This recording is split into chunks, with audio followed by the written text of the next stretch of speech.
আসসালামু আলাইকুম, কেমন আছো তোমরা? আশা করি তোমরা সবাই ভালো আছো। আমরা আল্লাহর রহমতে ভালো আছি। আজকে আমরা চলে এসেছি মেঘলায়। আর মেঘলায় আমরা এখন একটু ঘোরাঘুরি করব। আর ঝুলন্ত ব্রিজটা দেখো, ঝুলন্ত ব্রিজটা কত সুন্দর। ঝুলন্ত ব্রিজটার দুই সাইড দিয়ে সবুজে ঘেরা। আসলে পাহাড় প্রেমীদের কথা আর বলার কিচ্ছু নেই। যারা পাহাড় প্রেমী তাদের কাছেই এইসব ভালো লাগবে। তো পাহাড় প্রেমী, সমুদ্র প্রেমী সবাই তো আলাদা আলাদা থাকে। তো আমার পাহাড় এবং সমুদ্র দুটোই ভালো লাগে।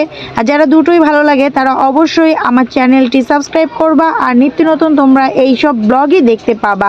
তোমাদের আমি যথেষ্ট চেষ্টা করব পাহাড় আর সমুদ্র দেখাতে। তো আমি এখন পাহাড়ের মাঝখান দিয়ে যে ঝুলন্ত ব্রিজটা, সেই ঝুলন্ত ব্রিজে একটু দোল খাচ্ছি দেখো। আর খুব মজাই লাগতেছে। আর দেখো এখানে পানিতে কিন্তু সুন্দর সুন্দর নৌকাগুলো চলছে, যার যেরকম করে ইচ্ছা সময় কাটাচ্ছে। তো এখন আমরা মেঘলা থেকে চলে যাব নীলাচল। আর নীলাচলে এসেই দেখতে পাচ্ছি সবাই গান বাজনায় একদম মেতে উঠেছে।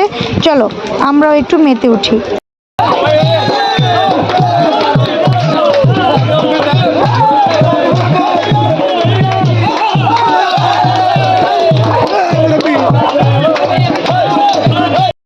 গান বাজনা এনজয় করা শেষ করে চলে আসলাম প্রাকৃতিকের কাছে। আমি একটা কথাই বলবো, প্রাকৃতিকের কাছাকাছি যেতে চাইলে তোমরা পাহাড়ে যাও।